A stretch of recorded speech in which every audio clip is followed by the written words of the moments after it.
আসসালামু আলাইকুম ওয়া রাহমাতুল্লাহ। সুপ্রিয় শিক্ষার্থী বন্ধুরা, কালিদাস কুলমন্দির উচ্চ বিদ্যালয়ের অনলাইন ক্লাসের পক্ষ থেকে তোমাদের সকলকে অনিন্দ অভিনন্দন ও শুভেচ্ছা। সুপ্রিয় শিক্ষার্থী বন্ধুরা, তোমরা সকলেই জানো বিশ্বময় চলছে এখন করোনা সংকট। এই করোনা সংকট এর কারণে সকল বিদ্যালয় বন্ধ হয়ে যাওয়ার কারণে শিক্ষার্থীরা অনেকেই পাঠ কর্মসূচি থেকে অনেকে দূরে রয়েছে এবং পড়ালেখার অনেক বিঘ্ন ঘটেছে। এই পড়ালেখার সংকটকে উত্তরণের জন্য বাংলাদেশ সরকার অনলাইন ক্লাস কর্মসূচি শুরু করেছে। এই কর্মসূচির প্রতিবাদ বিষয় হলো আমার ঘর আমার বিদ্যালয়। আমার ঘর আমার বিদ্যালয় এই কর্মসূচিকে সামনে রেখে কালিদাস কুলমন্দির উচ্চ বিদ্যালয়ে অনলাইন ক্লাস শুরু করেছে। তোমাদের সকলকে বেশিরভাগ নির্দেশ দেওয়া গেল তোমরা সকলেই অনলাইন ক্লাসগুলোর মোতাবেক অংশগ্রহণ করবে। আজকে অনলাইন ক্লাসে আমি তোমাদের সকলকে শুভেচ্ছা জানিয়ে ক্লাসটি শুরু করতে যাচ্ছি। শুরুতেই শিক্ষক পরিচিতি। আমি মোহাম্মদ সাইফুল ইসলাম, সহকারী শিক্ষক, কালিদাস কুলমন্দির উচ্চ বিদ্যালয়। এরপর পাঠ পরিচিতি। আমার আজকের পাঠ ইসলাম শিক্ষা, শ্রেণী অষ্টম, অধ্যায় 1, পাঠ 6। সুপ্রিয় শিক্ষার্থী বন্ধুরা, তোমরা নিশ্চয়ই জানো যে আমরা যদি বলি যে আজকের দিনের পর কি দিন, তোমরা সকলে বলবে এটা হলো পরের দিন। আজকের মাসের পরে যেটা এর পরবর্তী যে মাস আসবে তাকে কি বলবো? তোমরা সকলেই বলবে যেটা হলো পরবর্তী মাস। তাহলে আল্লাহ তাআলা আমাদের জন্য দুনিয়াতে দুটো কাল সৃষ্টি করেছেন। একটা হলো ইহকাল, যেখানে আমরা বর্তমানে আছি, জন্মের পর থেকে আমাদের যে জীবন শুরু। তাহলে আমি যদি তোমাদেরকে প্রশ্ন করি যে আমাদের ইন্তেকালের পর যে কাল শুরু হবে সেটার নাম কি হবে? নিশ্চয়ই তোমরা উত্তর দিবে সেটা হবে পরকাল। হ্যাঁ, আমাদের আজকের পাঠের বিষয় হলো পরকাল। এই পরকালকে আরবিতে বলা হয় আখিরাত। এই জন্য আজকের আমাদের পাঠের বিষয় হলো আখিরাত। আখিরাত তথা পরকাল। তো তোমরা এই অধ্যায় শেষে, এই পাঠ শেষে তোমরা কি শিখতে পারবে? এই পাঠ থেকে তোমরা যা শিখতে পারবে তা আমি তোমাদের জন্য ব্ল্যাকবোর্ডে উপস্থাপন করেছি। আসো আমরা সকলেই পর্যায়ক্রমে শিক্ষণফলগুলো দিতে থাকি। 1, আখিরাত সম্পর্কে তোমরা জানতে পারবে। 2, আখিরাতের পর্যায়গুলো তোমরা জানতে পারবে। 3, আখিরাতের বিশ্বাসের গুরুত্ব সম্পর্কে তোমরা বুঝতে পারবে। আমরা এই 3টি বিষয়ের প্রতি লক্ষ্য রেখে আজকের ক্লাস চালিয়ে যাব। আসো সকলে শুরুতে আমরা জেনে নিই আখিরাত কি। আখিরাত এটা আরবি শব্দ, এর বাংলা অর্থ হলো পরকাল, মৃত্যুর পরবর্তী জীবন। আখিরাত কাকে বলে? আখিরাত কাকে বলে? আখিরাতের সংজ্ঞা ইসলাম শরীয়তের পরিভাষায় বলা হয়েছে মৃত্যুর পরবর্তী জীবনকে আখিরাত বলে।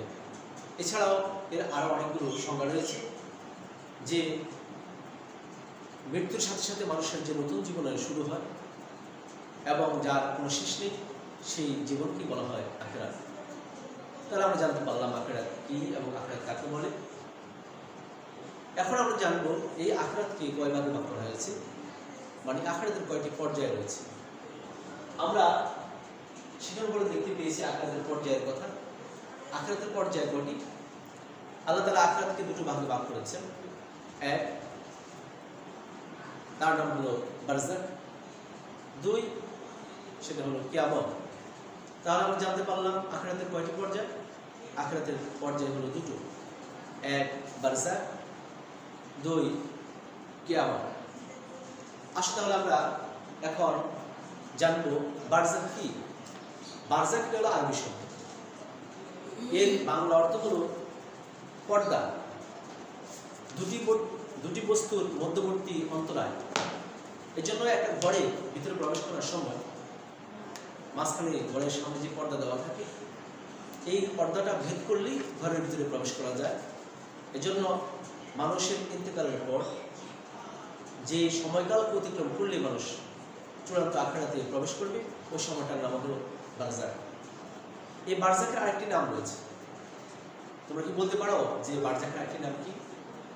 বারজাখের আরেকটি নাম হলো কবর। আর কবর সম্পর্কে আমরা সকলেই জানি, কবরের জীবন বা কবরের সময়কালকে বলা হয় বারজাখ। আর এই বারজাখ যে শরীয়তের কিয়ামতের একটি অংশ হিসেবে আল্লাহ তাআলা ঘোষণা করেছেন, তার সম্পর্কে আল্লাহ তাআলা সূরা আল মুমিনুনের 100 নম্বর আয়াতে বলেছেন, ওয়া ওয়ারাইহিম বারযাখুন ইলা ইয়াউমি ইউবআসুন। আল্লাহ বারজাখ সম্পর্কে বলতে গিয়ে বলেন, আর তাদের সামনে রয়েছে যথার্থ এমন একটা সময় বারজাখ যা পুনরুত্থান পর্যন্ত বিদ্যমান থাকবে। তার মানে পুনরুত্থান দিন পর্যন্ত যে সময়কাল মানুষ কবরে থাকবে, এই সময়টুকুকে বলা হয় বারজাখ। আর এর অপর নাম হলো কবরের যুগ। তাহলে বারজাখ হলো মানুষ ইন্তেকাল করার পর থেকে শুরু করে কিয়ামতে বিচার দিবসে তাদের বিচার শুরু করার জন্য হাসরের মাঠে ওঠার পূর্ব পর্যন্ত যেই সময়কাল কবরের মধ্যে অবস্থান করবে, ওই সময়কালকে বলা হয় বারজাখ। যেহেতু হিসাব নিকাশের কাল শুরু করার পূর্ব পর্যন্ত এই সময়টা একটি নির্দিষ্ট সময়, এটি হাসরের মাঠে ওঠার পূর্ব পর্যন্ত একটা পর্দা, এই জন্য এটাকে বলা হয় বারজাখ। তাহলে আমরা জানলাম বারজাখ কি। আসলে এবার আমরা জানবো যে এই বারজাখ যখন মানুষ যেখানে যাবে, যেটা কিয়ামতের প্রবেশদ্বার, যেটা আখিরাতের প্রবেশদ্বার, এই আখিরাতের প্রবেশদ্বার মৃত্যুর মধ্যে দিয়ে মানুষ আখিরাতে বারজাখ জগতে প্রবেশ করে। আর এই সময়কাল মানুষের অবস্থান কি হবে? আল্লাহ তাআলা বলেছেন, যাদের আমল ভালো হবে, দুনিয়াতে যাদের সৎকর্ম থাকবে, যারা দুনিয়াতে সৎকর্ম করে ইন্তেকাল করতে পারবে, তাদের জন্য এই বারজাখ জীবনকাল থাকবে অনেক শান্তিময় এবং সুখের। পক্ষান্তরে যারা বদ আমল নিয়ে ইন্তেকাল করবে, মৃত্যুবরণ করবে, তাদের জন্য এই সময়কাল অর্থাৎ বারজাখের জীবনটা হবে বড়ই অশান্তিময় এবং এটা বড়ই শাস্তিময় জীবন। এবার আসো আমরা কিয়ামত সম্পর্কে আলোচনা করি। কিয়ামত কি? কিয়ামত এটাও একটা বিষয়। কিয়ামতের বাংলা অর্থ হল উঠা, দণ্ডায়মান হওয়া। কেন এটাকে দণ্ডায়মান হওয়া বা উঠা বলা হয়? যেহেতু মানুষ তার বিচার শুরু হওয়ার পূর্বে আল্লাহ তাআলা পৃথিবীটাকে ধ্বংস করে দেবেন ইসরাফিলের প্রথম ফুৎকারের মাধ্যমে। প্রথম ফুৎকার যখন হবে, সারাটি পৃথিবী ধ্বংস হয়ে যাবে, যেটা কোরআন শরীফ আয়াতে আল্লাহ বলছেন যে আল্লাহ তাআলা আল কারিআতু মাল কারিয়া ওয়া মা আদরাকা মাল কারিয়া ইয়াওমা ইয়াকুনুন নাসু কাল ফারাশিল মাবথুস ওয়া তাকুনুল জিবালু কাল কাহলিল মানফুশ। মহা ধ্বংস, মহাকরাঘাতকারী ধ্বংস, প্রলয়। এই নবী আপনি জানেন কি এই মহাপ্রলয় বা মহাধ্বংস কি? সেটা হলো ওই দিন যেদিন ইয়াওমা ইয়াকুনুন নাসু কাল ফারাশিল মাবথুস, মানুষগুলো দিশেহারা হয়ে যেদিনের ভয়াবহ ধ্বংসলীলা দেখে তারা হয়ে যাবে পঙ্গপালের মতো। তাকুনুল জিবালু কাল কাহলিল মানফুশ। পৃথিবীতে সবচেয়ে শক্তিমান এবং সবচেয়ে উচ্চমান উচ্চশীল করে যে জিনিসটি সারা পৃথিবীকে আচ্ছন্ন করে, সেটা হলো পাহাড়। পাহাড়ের চেয়ে উঁচু আর উন্নত কিছু নেই। এই পাহাড় পর্যন্ত সেদিন হবে কাল কাহলিল মানফুশ, ধ্বনিত রঙিন পশমের ন্যায়। যখন যারা ল্যাব তোষক বানায়, তারা তখন তুলাকে কি করে, তারা তুলাকে যখন সেটাকে সমান করতে যায়, ধ্বনির প্রক্রিয়া কাজ করে, তখন কিছু তুলা উঠতে থাকে। আর এই তুলাগুলো যেরকমভাবে উড়ে, পাহাড়গুলো এরকম উঠতে থাকবে। আর সেই দিনে সবগুলো ভেঙে চুরে একাকার মেসাকার হয়ে সারাটা পৃথিবী একটি প্রান্তরে পরিণত হবে। সেটা হবে ইসরাফিলের প্রথম ফুৎকার। এরপরে আল্লাহ তাআলা অনেক পরে আরেকটি ফুৎকারের ব্যবস্থা করবেন, সেটা হলো ইসরাফিলের দ্বিতীয় ফুৎকার। সেই সিংহের ফুৎকারের সাথে সাথে মানুষ যার অবস্থান, যে যেখানে ইন্তেকাল করেছে, সেখান থেকে সে মাটি ভেদ করে উঠতে থাকবে। যেরকমভাবে চারা বীজ ভেদ করে চারা অঙ্কুরোদ্গম হয়, সেখান থেকে মানুষ উঠে যেহেতু হাসরের মাঠের দিকে দৌড়াতে থাকবে। এই যে মাটি ভেদ করে তারা উঠবে, এই উঠাকে বলা হয় কিয়ামত। এই জন্য এটাকে কিয়ামতকে বলা হয় কিয়ামত বা উঠা। যেহেতু মানুষ সেখান থেকে মাটি ভেদ করে উঠে দাঁড়াবে, তারপর হাসরের দিকে তারা প্রস্থান করবে। এই যে উঠিয়ে দাঁড়ানো, এটাকে বলা হয় কিয়ামত, মানে দণ্ডায়মান হওয়া। এই জন্য কিয়ামতের নাম রাখা হয়েছে কি উঠা বা দণ্ডায়মান। তাহলে আমরা জানতে পারলাম কিয়ামত কি, কিয়ামতকে কেন কিয়ামত বলা হয়, উঠা বলা হয়, দণ্ডায়মান বলা হয়। কিয়ামতের একটি নাম অনেকেই আমরা বলি সেটা ধ্বংস। যেহেতু কিয়ামতের দিন মহাপ্রলয় এটার নাম রাখা হয়েছে, যেহেতু ওই দিন সেটা পৃথিবী ধ্বংস হয়ে একাকার মেসাকার হয়ে যাবে, যেটাকে বলা হয় মহাপ্রলয় বা ধ্বংস দিবস। তাহলে আমরা জানলাম আখিরাতে দুটি পর্যায়, এক হলো বারজাখ আর দুই হলো কিয়ামত। তাহলে আমরা কিয়ামতের সম্পর্কে জানলাম। এই কিয়ামতের দিনটি বিভীষিকাময় দিন। সেদিন পৃথিবীর কোনো কিছুই আর অস্তিত্ববান থাকবে না, সকল কিছু ধ্বংস হয়ে আল্লাহ তাআলা পৃথিবীটাকে হিসাব দিবসের জন্য প্রস্তুত করবেন। এই দিনটা বিভীষিকাময় দিনের কথা আল্লাহ তাআলা কোরআন শরীফে অনেক সূরাতে বলেছেন। সুপ্রিয় শিক্ষার্থী বন্ধুরা, যারা আসো আমরা এখন কিয়ামতের গুরুত্ব সম্পর্কে আলোচনা করব। আখিরাতের গুরুত্ব সম্পর্কে আলোচনা করব। আখিরাতে বিশ্বাসের গুরুত্ব, তার মানে হলো আখিরাতে বিশ্বাস করলে কি লাভ আর আখিরাতে বিশ্বাস না করলে কি ক্ষতি। সুপ্রিয় শিক্ষার্থী বন্ধুরা, আল্লাহ তাআলা পৃথিবীকে বান্দার আমলের ক্ষেত্র বানিয়েছেন। তিনি চান সকল মানুষ যেন তার নিয়ম বিধানগুলি মেনে দুনিয়াতে একটা সুন্দর সুশৃঙ্খল আবাসভূমি হিসেবে দুনিয়াকে তারা পরিচালনা করতে পারে। যে সকল মানুষ বিশ্বাস করবে যে আমাকে আল্লাহর সামনে দাঁড়াতে হবে, আল্লাহর সামনে জবাবদিহি করতে হবে এবং প্রতিটি কর্মের হিসাব তাকে নিতে হবে, সেই লোক দুনিয়াতে তার জীবনটাকে আল্লাহর নিয়ম অনুযায়ী চালানোর চেষ্টা করবে, অন্যায় অবিচার জুলুম অত্যাচার থেকে নিজেকে বিরত রাখার চেষ্টা করবে।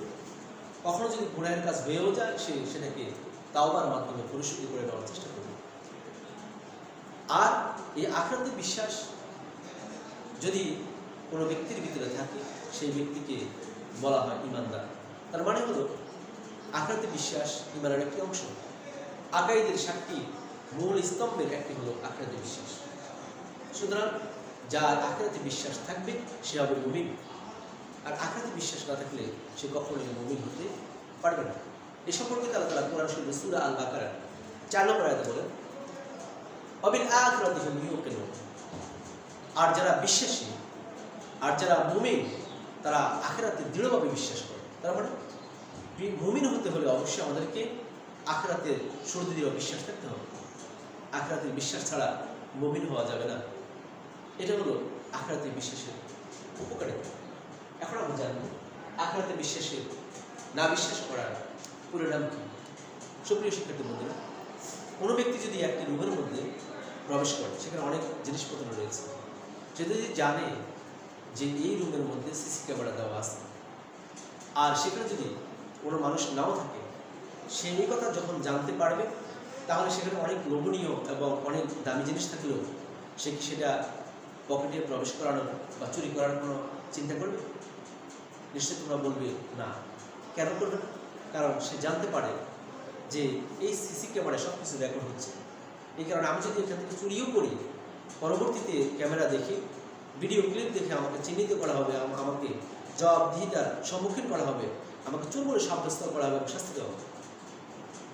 তাহলে আমরা বুঝলাম যে যে ব্যক্তি আখিরাতে বিশ্বাস করে তার জবাবদিহিতার ভয় থাকবে, দুনিয়াতে সে শৃঙ্খলময় জীবন যাপন করবে।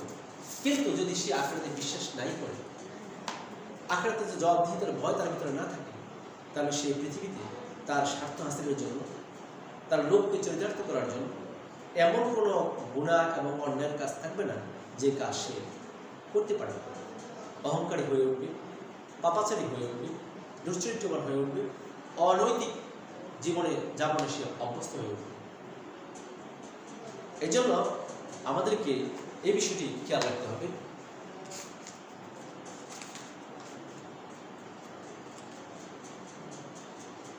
যে আখিরাতে বিশ্বাস না করার পরিণাম আমাদের কি হতে পারে।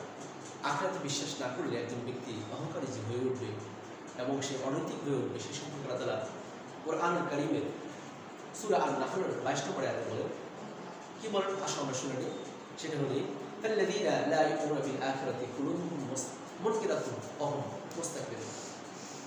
এর অর্থ হলো আর যারা আখিরাতে বিশ্বাস করেন তাদের অন্তর সত্য বিমুখ এবং তারা হয়ে ওঠে অহংকারী। আল্লাহ তাআলা বলছেন আখিরাতে বিশ্বাস মানুষদেরকে অহংকার মুক্ত করে। কিন্তু আখিরাতে অবিশ্বাস ব্যক্তিকে অহংকারী করে তোলে। সে যে কোনো গুনাহের কাজ এর সাথে সম্পৃক্ত থাকে এবং সেই গুনাহের কাজের মাধ্যমে তারা সেও স্বার্থকে চরিতার্থ করার চেষ্টা করে। এর ফলে সমাজ হয়ে ওঠে শৃঙ্খল সেখানে ফিতনা ফাসাদে সমাজ ভরপুর হয়ে যায়, তার দ্বারা সমাজের অশান্তি সৃষ্টি হয়। এই জন্য আমরা যদি পবিত্র জীবন যাপন করতে চাই, চরিত্রবান জীবন যাপন করতে চাই, আমাদের জীবনকে নৈতিক মানে উন্নীত করতে চাই, তাহলে আমাদেরকে কী করতে হবে? আমাদেরকে অবশ্যই আখিরাতে সুদৃঢ় বিশ্বাস স্থাপন করতে হবে। এই যে আসলে আমাদের সমাজে আমরা দেখতে পাই যে সকল লোকেরা আখিরাতে বিশ্বাস করে, আল্লাহর সামনে জবাবদিহিতার ভয় অন্তরের মধ্যে যাদের রয়েছে, তারা অবশ্যই গুনাহের কাছ থেকে দূরে থাকার চেষ্টা করে। যারা এই পাপাচারের কাছ থেকে দূরে থাকার চেষ্টা করে, তার দ্বারা অন্যের ক্ষতি হওয়ার সম্ভাবনা থাকে না। কিন্তু যে ব্যক্তি সমূহ পাপাচারে নিবদ্ধ থাকে, আখিরাতে বিশ্বাস করে না, সে এমন কোনো পাপ নেই যে সে করতে পারে। এই জন্য আসলে আমরা সকলে আমাদের জীবনকে শৃঙ্খলিত করার জন্য, আমাদের জীবনকে প্রতিপবিত্র করার জন্য, চরিত্রবান হিসেবে নিজেকে গড়ে তোলার জন্য আখিরাতে বিশ্বাস স্থাপন করি। আখিরাতে বিশ্বাস স্থাপনের মধ্যে দিয়ে আমাদের জীবনকে সেই অনুযায়ী তৈরি করি। আল্লাহ আমাদের সকলকে সেই তৌফিক দান করুন।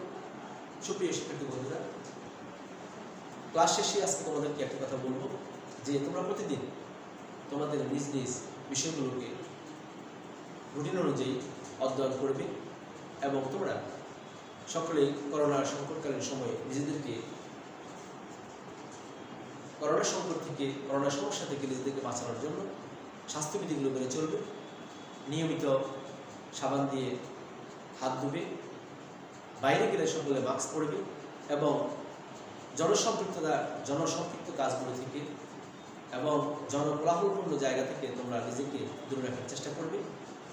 সর্বোপরি আল্লাহ তাআলার কাছে তোমরা 5 ওয়াক্ত নামাজ পড়ে নিজের জন্য এবং পরিবারের জন্য, শিক্ষকদের জন্য, জাতির সকলের জন্য দোয়া করবে। আল্লাহ যেন আমাদেরকে এই সংকট থেকে আল্লাহকে হেফাজত করে এবং বিশ্ব থেকে এই সংকট দূর করে দেয়।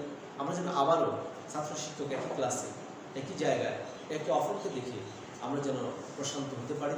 আমাদের স্কুলকে আগের মতো করতালে সকলের উপস্থিতিতে স্কুল যেন আগের মতো প্রাণচঞ্চল হয়ে ওঠে। সেই দিন তোমাদের সাথে আবার দেখা হবে, সেই প্রতীক্ষা। অনলাইন ক্লাস যতদিন চলবে, তোমরা সকল ক্লাসগুলো সঠিকভাবে দেখবে এবং সেগুলোকে ভালোভাবে পর্যবেক্ষণ করে নিজেদের পাঠগুলো চালিয়ে যাবে এবং পড়ালেখার দ্বারা অব্যাহত রাখবে।